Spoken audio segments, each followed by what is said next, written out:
नमस्कार पढ़ंतु, मैं हूं जी के साहू और द पढ़ंतु क्लासेस की यूट्यूब चैनल में आप सभी का स्वागत है।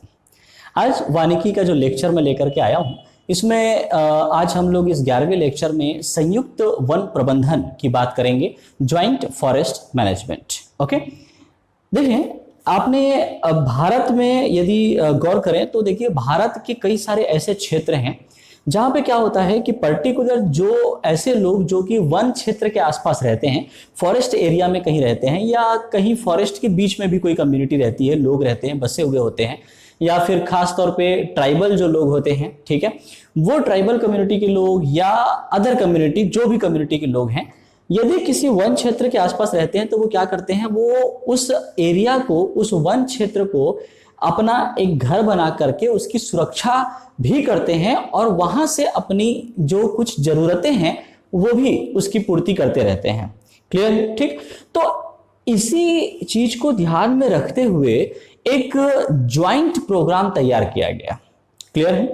जिसको हम लोग ज्वाइंट फॉरेस्ट मैनेजमेंट के नाम से बोलते हैं, संयुक्त वन प्रबंधन, JFM। ठीक है, मैं शॉर्ट में इसको JFM ही कहूंगा, इसी नाम से इसको जाना जाता है। ठीक है, अब ये JFM में जो मैंने अभी बताया कि जो स्थानीय समुदाय के जो लोग होते हैं वो किस तरीके से काम करते हैं अपने आसपास के वन क्षेत्र की सुरक्षा और वहां से अपनी जरूरतों को पूरी करना, इसको क्या किया गया, इसको एक पार्टनरशिप प्रोग्राम बनाया गया।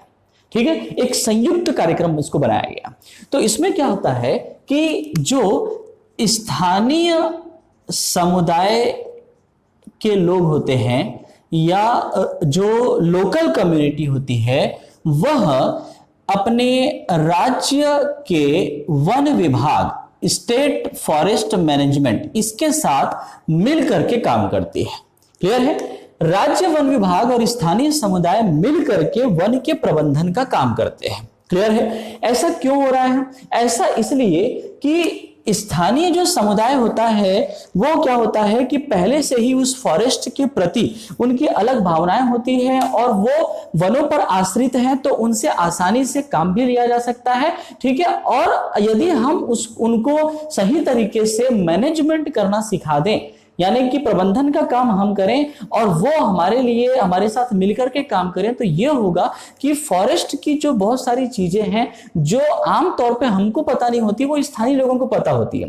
क्लियर है बात? ठीक है, तो इस तरीके से क्या होगा कि एक साझा प्रयास होगा और उसमें यह होगा कि स्थानीय लोग अपनी जरूरतें पूरी करेंगे। तो अपनी जरूरतों को पूरी करने के लिए जो भी वानिकी वहां पे करनी होगी, जो भी फॉरेस्ट्री वहां पे करनी होगी, किसी भी बोलना चाहिए कि डिग्रेडेड फॉरेस्ट यदि कोई है या ऐसा फॉरेस्ट जो कि अपनी उत्पादकता अभी कम हो चुकी है उसकी कई सालों से या ठीक से देख रेख ना होने की वजह से, ठीक है, तो वहां पर क्या करते हैं कि ये दोनों एक साझा प्रयास करते हैं। वहां से वन उपज जो आता है, उस वन उपज के द्वारा उसकी बिक्री से जो भी लाभ होता है, उस लाभ को भी क्या करते हैं, दोनों आपस में बांटते हैं।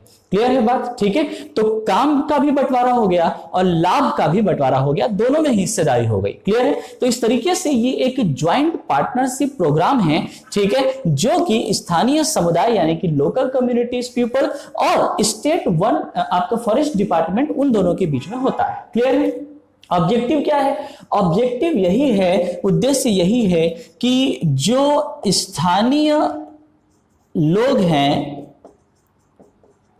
इन स्थानीय लोगों की जो डिमांड्स हैं, लोकल डिमांड्स, ठीक, वो इसकी क्या कर सकें, सप्लाई कर सकें या पूर्ति की जा सके। ठीक है, और दूसरा लाभ कमाया जा सके।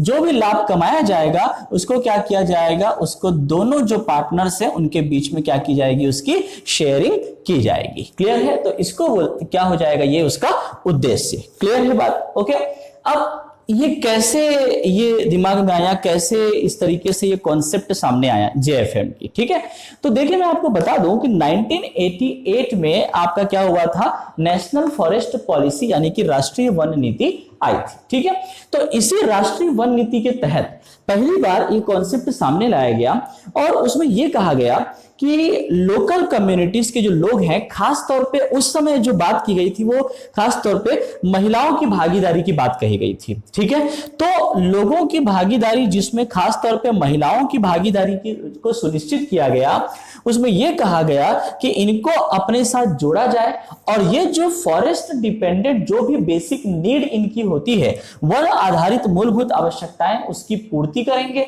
कैसे करेंगे? तो हम करेंगे by the local resources management. जो भी स्थानीय संसाधन है उसको मैनेज करो। ठीक है, उस प्रबंधन के तहत, उस मैनेजमेंट के तहत हम क्या करेंगे कि लोकल जो कम्युनिटीज है उनकी वन आधारित आवश्यकताओं की पूर्ति करेंगे। क्लियर है? तो इस तरीके से ये कॉन्सेप्ट के साथ शुरुआत हुई नेशनल फॉरेस्ट पॉलिसी 1988 के तहत। क्लियर है?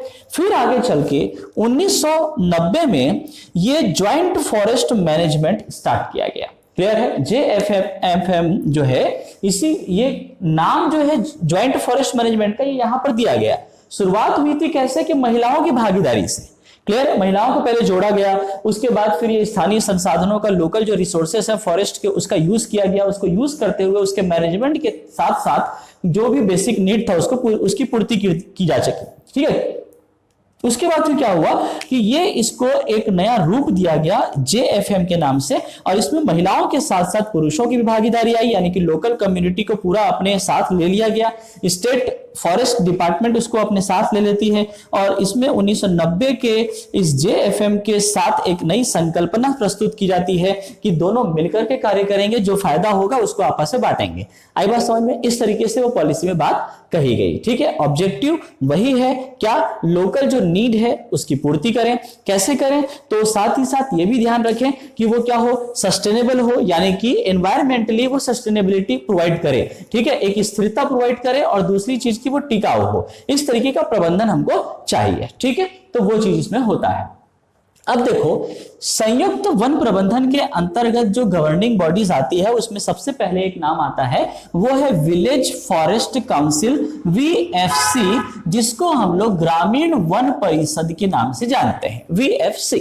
ओके, अब ये क्या है और ये काउंसिल जो है वो किस तरीके से काम करेगा? ठीक है, देखो, प्रोग्राम जो है वो है ज्वाइंट फॉरेस्ट मैनेजमेंट। जो करेंगे वो काउंसिल के लोग करेंगे, वन परिषद करेगा, इस तरीके से। ठीक है, अब इस वन परिषद में कौन से लोग हैं, कैसी इसकी संकल्पना आई, वो देखते चलिए। नंबर 1, ये जो VFC है इसका जो एम है वो यही है, नंबर 1, कि जो डिपेंडेंसी ऑन फॉरेस्ट है लोकल कम्युनिटीज की, उसको रिड्यूस किया जाए। ओके, वनों पर जो निर्भरता है उस निर्भरता को कम की जाए। दूसरी बात, कैसे कम करोगे?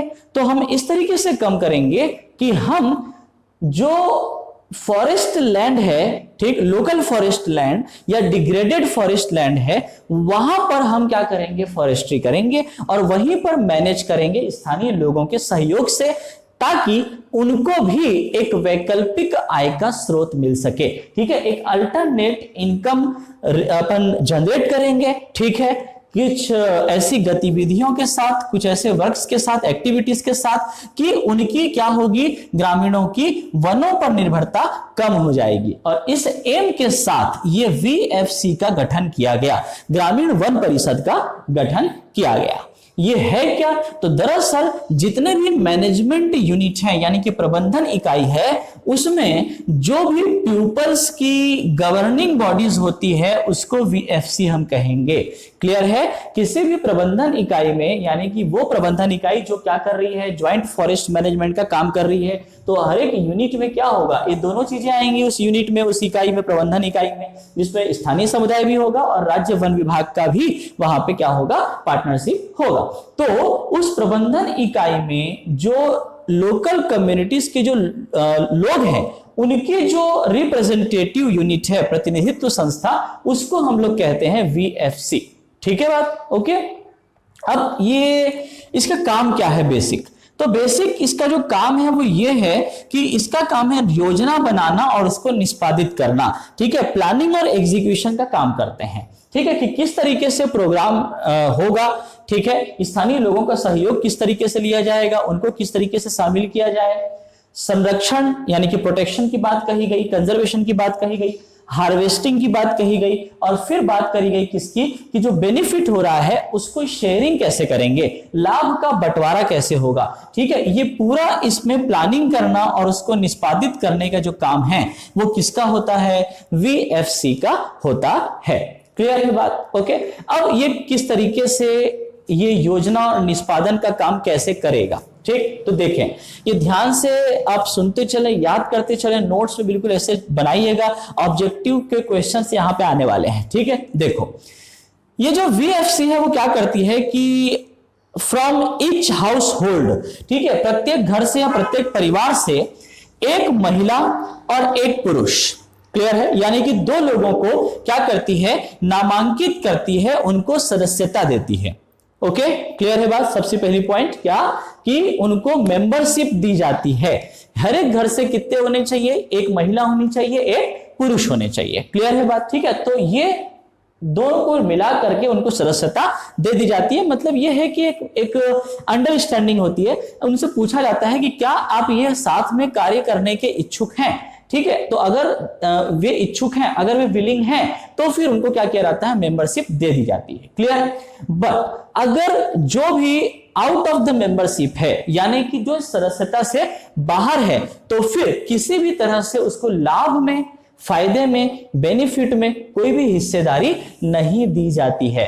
आई बात समझ में? ठीक है, यानी कि एक परिवार से जो लाभ में हिस्सेदारी है वो एक महिला और एक पुरुष के खाते में जाएगी। आई बात समझ में? ठीक। नंबर 2, बैठक कितनी बार आयोजित होती है, तो याद रखें कि ये जो वीएफसी है यानी कि ग्रामीण वन परिषद, ये कम से कम एक बैठक होनी चाहिए प्रत्येक 3 माह में। आई बात समझ में? Within a month 3 months at least 1 meeting should be there. Okay, एक मीटिंग होनी ही चाहिए 3 महीने में एक बार। आई बात समझ में? ओके, अब ये तो काउंसिल की बात हो गई, ठीक है बात है ना। ये जो काउंसिल है वो क्या करती है, एक कमेटी बनाती है, ठीक है, जिसको बोलते हैं कार्यपालन समिति या एग्जीक्यूटिव कमेटी। क्लियर है? इसका काम क्या है? नंबर 1, ये कार्यपालन समिति जो है, एग्जीक्यूटिव कमेटी ईसी, इसका काम यह है कि ये जो काउंसिल है वो जो भी दिन प्रतिदिन, डे बाय डे जो भी एक्टिविटीज कर रही हैं, जो भी गतिविधि कर रही है और जितनी भी बैठकें वो कर रही हैं, उन सभी के लिए रिस्पॉन्सिबल होता है कौन? Executive committee. क्लियर है बात? ठीक है, ये कार्यपालन समिति परिषद की गतिविधियों और बैठकों के लिए जिम्मेदार होती है। ओके, उनका संचालन करना और किस तरीके से प्रॉपर्ली वो हो रहा है नहीं हो रहा है, मॉनिटरिंग करना, ये सारा काम किसका?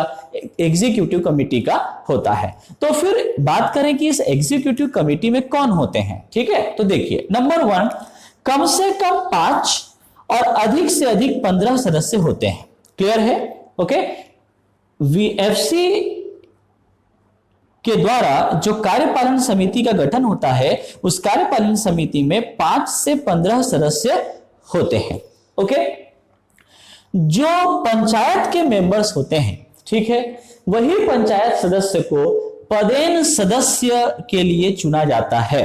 ओके, जो पंचायत के सदस्य होते हैं, ओके, अलग अलग गांवों के, क्योंकि इसमें बहुत सारे गांव जुड़े हुए हैं, कम्युनिटी जुड़ी हुई है। क्लियर है बात? ओके, तो अलग अलग गांव के जितने भी पंचायत सदस्य हैं वही इसके पदेन सदस्य के रूप में इस कार्यपालन समिति में कार्य करते हैं। क्लियर है? अब ये जो 5 से 15 सदस्य इसमें हैं, किसमें? कार्यपालन समिति में, एग्जीक्यूटिव कमेटी में, उन्हीं के द्वारा वो आपस में ही क्या करते हैं, अपना एक अध्यक्ष चुनते हैं।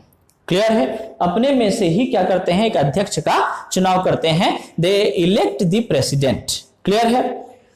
अभी ये जो चुनाव होता है वो किसके द्वारा क्रियान्वित होता है या किसकी देखरेख में यदि होता है, ये पूछा जाए तो याद रखें, जो फॉरेस्ट रेंजर होता है, वन रेंजर, क्लियर है, वन रेंजर, उसी की देखरेख में चुनाव होता है। क्लियर है बात? ओके, कौन सा चुनाव?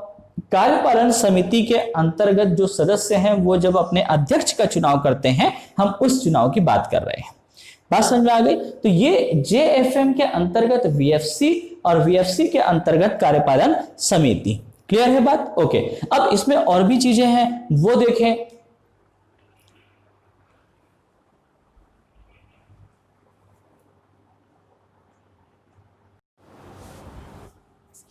बात करें तो कार्यपालन जो समिति होती है, ठीक है, आपका एग्जीक्यूटिव कमेटी, उसकी मीटिंग की यदि बात की जाए तो उसकी जो मीटिंग है वो आपकी माह में कम से कम एक बार, ठीक है, okay, in a month at once meeting जो है वो होती है। किसकी? इलेक्शन कमेटी की। वीएफसी की जो मीटिंग है वो कितना आपने पढ़ा? वो हमने पढ़ा कि 3 महीने में कम से कम एक बार होनी चाहिए काउंसिल की, ठीक है, ओके। वीएफसी जो भी गतिविधियां करती है, जो भी एक्टिविटीज जो है ऑर्गेनाइज की जाती है वीएफसी के द्वारा, उसके सतत संचालन के लिए, उनके संपादन के लिए, कंटिन्यू रन हो, उसके लिए एक फंड क्रिएट किया जाता है, ठीक है, दैट इज ग्रामीण वन विकास कोष या विलेज फॉरेस्ट डेवलपमेंट फंड। अब आगे देखें कि किस तरीके से इसमें काम होगा। देखें, नंबर 1 वो ये है कि एक एमओयू यानी कि एक समझौता ज्ञापन साइन किया जाता है, क्योंकि पार्टनरशिप है, ठीक है, तो पार्टनरशिप के लिए एक आपका एमओयू साइन करना जरूरी हो जाता है, ठीक है। तो डिस्ट्रिक्ट फॉरेस्ट ऑफिसर, ओके, जो भी वन अधिकारी है, जिला वन अधिकारी, या उसी को हम लोग आपके डिविजनल फॉरेस्ट ऑफिसर भी बोल सकते हैं, डीएफओ। तो वन मंडलाधिकारी या जिला वन अधिकारी जो होता है वो आपका काउंसिल प्रेसिडेंट, यानी कि ये जो वीएफसी का जो अध्यक्ष चुना गया है, वो अध्यक्ष और डीएफओ ये दोनों क्या करते हैं? हस्ताक्षर करते हैं, वो एमओयू साइन होता है, समझौता ज्ञापन, जिसमें प्रमुख रूप से क्या रहेगा कि किस तरीके से हमारे पास आवक आएगी, ठीक है, फॉरेस्ट से जो प्रोडक्ट हमको मिलेगा उसको हम किस तरीके से बेचेंगे और किस तरीके से वहां से जो भी मुनाफा होगा उसमें कितना % जो है वो किसको जाएगा, ठीक है। इस तरीके से जो बेसिक जो चीजें हैं, कंडीशंस हैं, वो उस एमओयू के तहत करी जाती हैं, ठीक है। याद रखिएगा साइन किसका रहता है, ऐसा करके उसमें पूछ सकता है, ठीक है। जॉइंट फॉरेस्ट मैनेजमेंट के तहत जो वीएफसी है उसके एमओयू में यानी कि समझौता ज्ञापन में किन 2 व्यक्तियों का हस्ताक्षर होता है या नहीं होता, इस तरीके से कुछ बातें पूछी जा सकती हैं। तो उसमें याद रखिएगा डिस्ट्रिक्ट फॉरेस्ट ऑफिसर या काउंसिल प्रेसिडेंट, ये दोनों के साइन वहां पे होते हैं। अब बात करें वीएफसी जो फाइनेंस जनरेट करता है, ठीक है, वित्त के हम लोग बात करते हैं, तो फाइनेंस के लिए, उसको मैनेजमेंट करने के लिए एक ज्वाइंट अकाउंट ओपन किया जाता है। किसी भी स्थानीय या सबसे नजदीकी, सबसे पास जो भी बैंक होंगे वहां पर क्या करेंगे कि उसी क्षेत्र के उस बैंक में एक संयुक्त खाता खोल दिया जाता है, जिसमें 2 लोग होंगे के नाम से खोला जाता है। वो एक तो वो प्रेसिडेंट के नाम से खोला जाता है और दूसरा उसमें जो होता है ज्वाइंट अकाउंट के साथ में वो होता है कौन? सेक्रेटरी, आपका मेंबर यानी कि सदस्य सचिव, ठीक है। इन दोनों के नाम से एक संयुक्त खाता खोल दिया जाता है। तो जो भी पैसा आएगा इस पूरे जेएफएम प्रोग्राम के तहत, ठीक है, वो सब किस खाते में जाएगा? इसी खाते में जाएगा, इसी अकाउंट में जाएगा। क्लियर है? तो इस खाते में कहां से क्या क्या पैसा आता है यदि उसकी बात की जाए तो देखिए, एक तो होता है कि मेंबरशिप जो फीस लगता है वो आपका इसी अकाउंट में ही आएगा, सदस्यता शुल्क जो है, ठीक। इसके अलावा यदि उस जेएफएम एरिया में, यानी कि जो भी ज्वाइंट फॉरेस्ट मैनेजमेंट प्रोग्राम चलाया जा रहा है किसी एरिया में, यदि उस एरिया में जैसे सपोज विदाउट मेंबरशिप यदि कोई आ गया या अदर कम्युनिटी के कुछ आ गए, ठीक है, वो यदि गलत तरीके से वहां पे काम हो रहा है, जैसे चराई हो गई या कटाई हो गई, वन उपज जो है वो बाहर जा रहे हैं, तो उन सभी के तहत फिर क्या होगा कि एक पेनल्टी लगाई जाएगी, फाइन लगाया जाएगा। इस तरीके से यदि कुछ काम होता है तो वो सारा चीज जो है वो भी इसी अकाउंट में आता है, ठीक। दूसरा आपका जो है उत्पाद बिक्री, जो भी आपका एमएफपी है यानी कि जो फॉरेस्ट प्रोडक्ट है उसका जो सेल हुआ उससे जो पैसा आया वो भी इसी अकाउंट में जाएगा, ठीक है। अब उसके बाद फिर जो टोटल जो पैसा आया उसमें से कितनी शेयरिंग की जाएगी, कितनी हिस्सेदारी होगी, वो डिपेंड करती है, या तो वो होता है 25% ऑफ द सेल, ठीक, या फिर वो एमओयू के तहत जो भी उसमें लिखा गया है कंडीशन कि कितना % किसके हिस्से में जाएगा, उसके तहत फिर क्या होगा कि इस अकाउंट में पैसे आएंगे। क्लियर है बात? ठीक है, उतना रियलाइज कर दिया जाता है। ठीक है बात इतनी? ठीक है, तो ये आपका मेन जो है फंक्शनिंग काम हो गया किसका, आपका ज्वाइंट फॉरेस्ट मैनेजमेंट को करने के लिए, उसके निष्पादन के लिए, उसकी योजना के लिए पूरा जो क्रियान्वयन होता है इस पूरे प्रोग्राम का, वो करती है कौन? वीएफसी। वीएफसी करती है किसके माध्यम से? वो करती है आपका एग्जीक्यूटिव जो कमेटी है उसके माध्यम से करती है। ठीक है, और किस तरीके से वो मैनेजमेंट कर रही है, फाइनेंस को कैसे वो कर रही है, वो सारी चीजें हम लोगों ने यहाँ पे देखी। ठीक है, अब हम लोग बात करते हैं कि इस जेएफएम से आपका बेनिफिट क्या है। ठीक है, व्हाट आर द बेनिफिट्स, फायदा क्या है, लाभ क्या है, उसके बारे में अब हम लोग बात करते हैं। देखें, ये एक पॉइंट रह गया था, इसको भी देख लें। आपका जो ज्वाइंट अकाउंट क्रिएट होता है, ठीक है, जिसमें सारा पैसा जिसमें आ रहा है, ठीक है, फाइनेंस जो देख रही है वीएफसी का फाइनेंस जिसमें आ रहा है, तो उस अकाउंट को जो मेंटेन करता है वो होता है कौन? वो होता है सदस्य सचिव। ठीक है, मेंबर सेक्रेटरी, है ना। और वहीं इसका जो एनुअली, ठीक है, साल में एक बार इसका ऑडिट किया जाता है, लेखा जोखा किया जाता है, और लेखा जोखा करने का काम कौन करता है? District forest officer. ठीक है, ये ऑडिट करने का काम किसका होता है? डीएफओ का होता है। क्लियर है इतना? ठीक है, बात करते हैं बेनिफिट्स ऑफ जेएफएम की। ठीक है, जेएफएम से क्या फायदा, क्या लाभ हो रहा है? तो देखिए, नंबर 1, एक तो फॉरेस्ट प्रोटेक्शन। ठीक है, क्योंकि स्थानीय लोग ही वहां पर जुड़े हुए हैं, और साथ में उनको क्या हो रहा है कि जो राज्य की जो वन विभाग है यानी कि सरकार, उसमें वो भी उसमें क्या कर रही है? इन्वॉल्व है। ठीक है, तो इस तरीके से क्या हो रहा है कि डायरेक्ट जो फॉरेस्ट है वो वहां पर कुछ अवैध रूप से कटाई या फिर अत्यधिक चराई, ठीक है, या फिर फायर है, आग है, वो सबसे वो प्रोटेक्शन वहां पर क्या कर सकती है? प्रोवाइड कर सकती है। Clear? Number 2, quality execution of the work, गुणवत्तापूर्ण क्रियान्वयन। चूंकि जो वीएफसी है उसका डायरेक्ट इन्वॉल्वमेंट होता है यहां पर हर एक चीज में। माइक्रो प्लानिंग वो करती है, प्रजाति कौन सी वृक्ष हमको वहां पे लगाने हैं वो स्पीसीज को डिसाइड करना वो भी उसका काम है। ठीक है, तो प्लानिंग का काम और फिर उसको एग्जीक्यूट कैसे करना है वो पूरा जो इन्वॉल्वमेंट होता है वो वीएफसी का डायरेक्ट इन्वॉल्वमेंट होता है। ठीक है, करने वाले कौन? ग्रामीण लोग। क्लियर है, लेकिन बताने वाला कौन? वो कौन है? वो आपका वन विभाग या सरकार या वीएफसी, इसको आप मान के चलिए। ठीक है, और वीएफसी जो कि क्या है? वो आपकी जो लोकल कम्युनिटी है उसी का ही क्या है? एक उन्हीं के लोगों के द्वारा या उन्हीं के लोगों को बनाए गए सदस्य, जो सदस्य के रूप में समिति बनाई गई है। ठीक है, ये वीएफसी है, परिषद है। सामाजिक जागरूकता की बात करते हैं। ठीक, फायदा है इससे ये होता है कि सामाजिक जागरूकता आती है। ठीक है, लोग मिलकर के काम कर रहे हैं। एक तो ये लोकल कम्युनिटीज का सरकार के प्रति क्या रवैया है उसमें एक चेंज आएगा, पॉजिटिव चेंज आएगा उसमें। ठीक है, दूसरी बात ये कि सरकार जो है वो क्या कर रही है, या वन विभाग जो है वो क्या कर रही है कि स्थानीय लोगों के सहयोग से काम कर रही है। तो स्थानीय लोग जो हैं वो उनके हिसाब से काम करेंगे तो उनको बहुत कुछ सीखने को मिलेगा। दूसरी बात, वो अपनी आय जनरेट कर पा रहे हैं, कुछ वैकल्पिक आय भी जनरेट कर पा रहे हैं, ये सब में उनको फायदा हो रहा है। ठीक है, जागरूकता में एक और महत्वपूर्ण हेल्प जो होती है वो एनजीओ की भी होती है, याद रखिएगा। ठीक है, एनजीओज जो होते हैं, ठीक है, नॉन गवर्नमेंट ऑर्गेनाइजेशंस, ठीक है, वो जो एनजीओज हैं वो जागरूकता लाने का प्रमुख रूप से काम करते हैं। जैसे जो ग्रामीण समुदाय इस जेएफएम प्रोग्राम को क्रियान्वित कर रहा है वन विभाग के साथ, उस ग्राम के विकास के लिए वो प्लान तैयार करता है, उस गांव के डेवलपमेंट के लिए।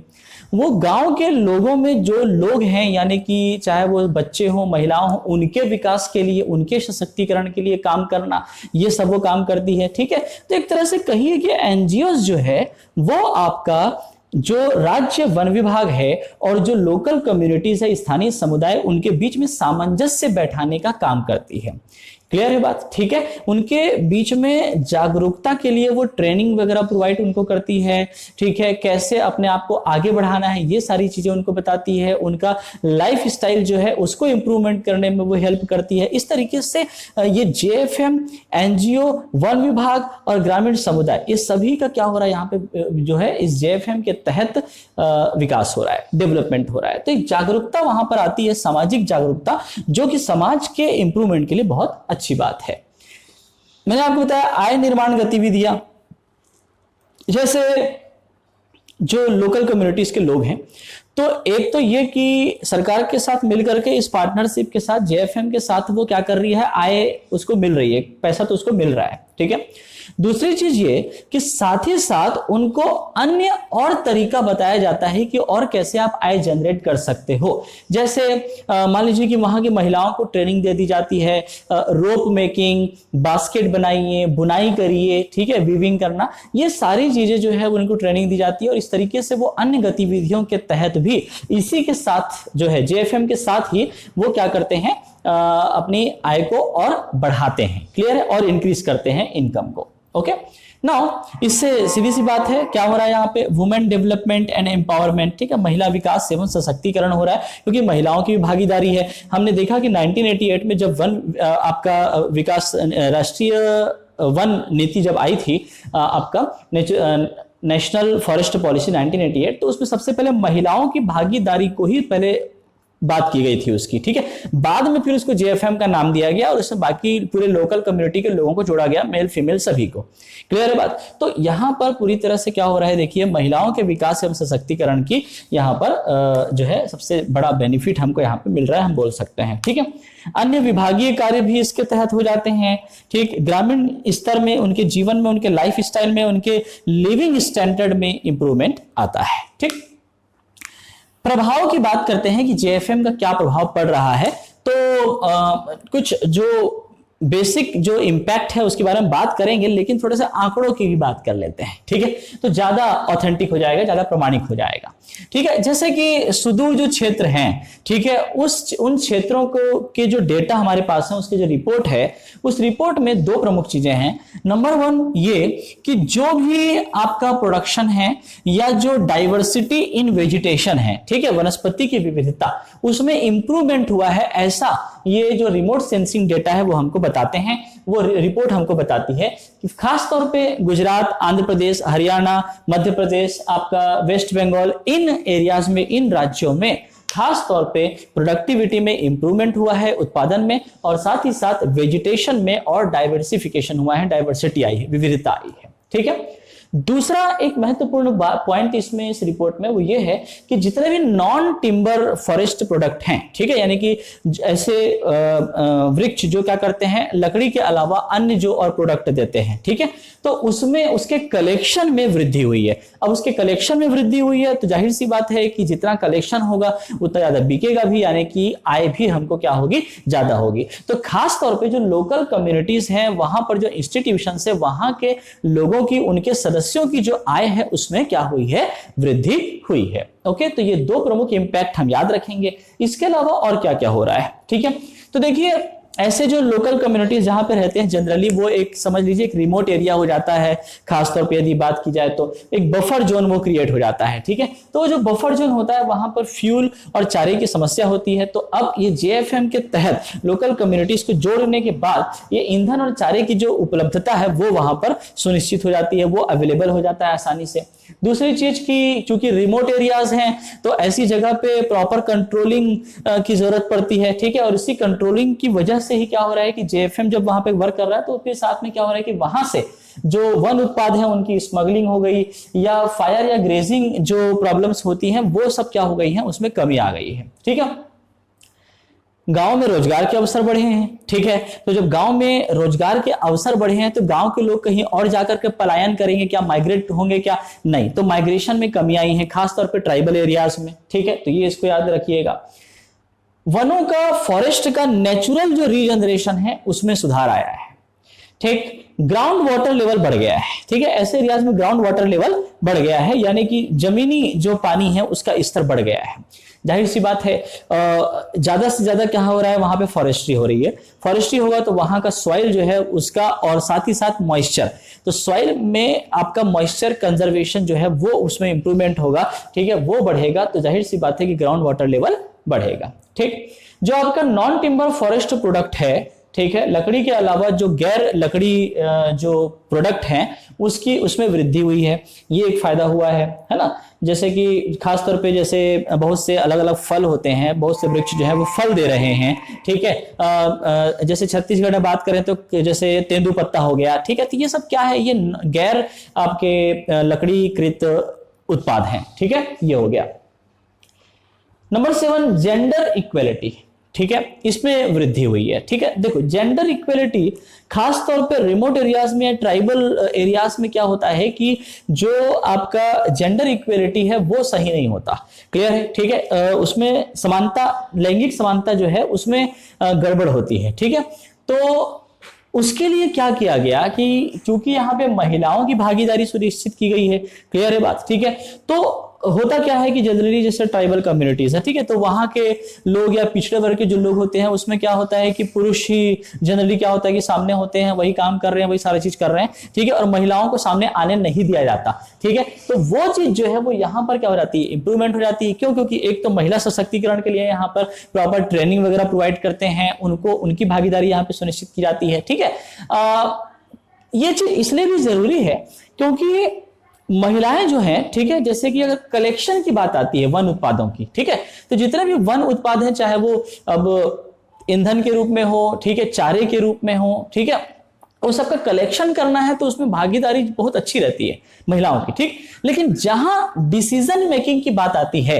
निर्णय लेने की बात आती है, तो वहां पर महिलाओं की भागीदारी कम हो जाती है। ठीक है, तो इसलिए क्या किया गया कि उनको और सशक्त करने के लिए, उनकी भागीदारी को और बढ़ाने के लिए, खासतौर पर डिसीजन मेकिंग में उनकी भागीदारी को बढ़ाने के लिए उनको क्या किया गया, इसी जेएफएम के तहत उनको ट्रेनिंग दिया जाता है। ठीक है, ट्रेनिंग देते हैं तो उसमें ये सुनिश्चित करते हैं, ये कुछ रूल्स वहां पे बना दिया गया है, जैसे कि पूरे महिलाओं की एक अलग से समिति बना दी गई। ठीक है, उनकी भागीदारी को सुनिश्चित करने के लिए, ताकि वो आगे आए। ठीक है, जिससे कि जेंडर इक्वलिटी में क्या होगा, सुधार होगा। ठीक है, तो एक समिति बना दी गई जिसमें सारे लोग क्या हैं, महिलाएं हैं। जब भी कोई कार्य हो रहा है तो उसमें महिलाओं को यानी कि प्रेजेंट रहना, ये उसको अनिवार्य कर दिया गया कि महिलाएं जो है किसी भी मीटिंग में गायब नहीं रहेंगी, उनको बिल्कुल आना ही है, सारे महिलाओं को, सारे सदस्यों को, महिला सदस्यों को। ठीक, तो इस तरीके से कुछ डिसीजन मेकिंग यदि वर्क हो रहा है तो उनको एज ए रिप्रेजेंटेटिव उनको सामने लाया गया, उनको प्रतिनिधित्व करने के लिए कहा जाता। और जब प्रतिनिधित्व हो रहा है उनके द्वारा, तो वो उसमें उस मीटिंग में जो भी अन्य महिलाएं हैं, ठीक है, तो वो आपस में उस डिसीजन को जो उन्होंने लिया है उसके बारे में चर्चा करें। ठीक है, इस तरीके से ये कुछ चीजें हैं, कुछ कंडीशंस हैं जो महिलाओं पर रखी गई हैं, जिससे कि महिलाएं जो है वो क्या हो और सशक्त हो, उनको ज्यादा से ज्यादा भागीदारी यहाँ पे सुनिश्चित किया जा सके। तो इस तरीके से जेंडर इक्वेलिटी में क्या हुआ है, ऐसे एरियाज में वृद्धि हुई है। ओके, तो जाहिर सी बात है कि इन सभी से हो क्या रहा है कि मुख्य रूप से वो जो ग्रामीण एरिया है, वो जो रिमोट एरिया है, वो जो ट्राइबल एरिया है, उन सभी जगहों पे जो लोकल कम्युनिटीज के लोग हैं उनकी आय बढ़ रही है। ठीक है, उनको आय के अन्य स्रोत मिल रहे हैं जिसकी वजह से उनकी आय बढ़ रही है। खास तौर पे फिर उसके बाद जो अन्य चीजें हैं, अन्य सुविधाएं हैं, उनको मिल पा रही है। और ज्यादा से ज्यादा बच्चे स्कूल आ रहे हैं, ये भी एक बेनिफिट में हम लिख सकते हैं। ठीक है, इस तरीके से चीजें सामने आई। तो ये जेएफएम के बेनिफिट्स हैं और उसकी वजह से क्या प्रभाव पड़ा है, पॉजिटिव इंपैक्ट क्या पड़ा है, वो सारी चीजें हम लोगों ने देखी। ठीक है, तो JFM that is joint forest management, संयुक्त वन प्रबंधन में इतना आपको पढ़ना है। ठीक है, point wise direct to the point हम लोग पढ़ रहे हैं ताकि आप ऑब्जेक्टिव के हिसाब से तैयारी कर सकें। ठीक है, ओके, आपका एक होमवर्क मैं आपको दूंगा कि जेएफएम के तहत छत्तीसगढ़ की क्या स्थिति है, क्या छत्तीसगढ़ में जेएफएम ये प्रोग्राम चलाया जाता है और क्या छत्तीसगढ़ के जेएफएम से क्या क्या प्रभाव पड़ा है यहाँ के वन में, यहाँ के वन के विकास में, वो चीजें एक आप थोड़ा सा इसको आप एक नोट्स बनाएं। ठीक है, इसको आप सर्च करिए गूगल में जैसा भी है, या फॉरेस्ट डिपार्टमेंट की साइट में जाकर के देखिए, ये एक एक्टिविटी आप कर लीजिए तो एक आपका प्लस पॉइंट हो जाएगा। वहां से यदि प्रश्न आता है तो, क्योंकि खास तौर पे सीजीएससीएफ या स्टेट एसीएफ के जो पेपर्स होते हैं तो उसमें स्टेट से रिलेटेड चीजों को लिंक करके ऑब्जेक्टिव में पूछा जाता है। ठीक है, तो एक आपका वर्क रहेगा कि छत्तीसगढ़ में क्या जेएफएम आपका प्रोग्राम चल रहा है, उसके तहत क्या क्या चीजें हुई हैं, क्या फायदा हुआ, इन चीजों को आप एक बार कर लीजिए। ठीक है, ओके, तो thank you so much. Next class में फिर मिलते हैं। नेक्स्ट क्लास हम लोग स्टार्ट करेंगे ट्राइबोलॉजी पर, बहुत इंपॉर्टेंट है, याद रखिएगा। तो नेक्स्ट क्लास बिल्कुल देखेंगे और जितनी भी क्लासेस आ रही है उसको देखते ही चलिए, सारी की सारी इंपॉर्टेंट है। हमको रिजल्ट ओरिएंटेड वर्क करना है, जितना डेडिकेशन से और हम लोग पढ़ा रहे हैं वैसे ही डेडिकेशन से आप अपनी तैयारी करिए। जो तैयारी करेंगे उससे आप ही का विकास होगा। तो अपना फायदा आपके हाथों में है, आपकी मेहनत पर है। ठीक है, तो करते रहिए। फिर मिलते हैं नेक्स्ट क्लास में। Thank you so much.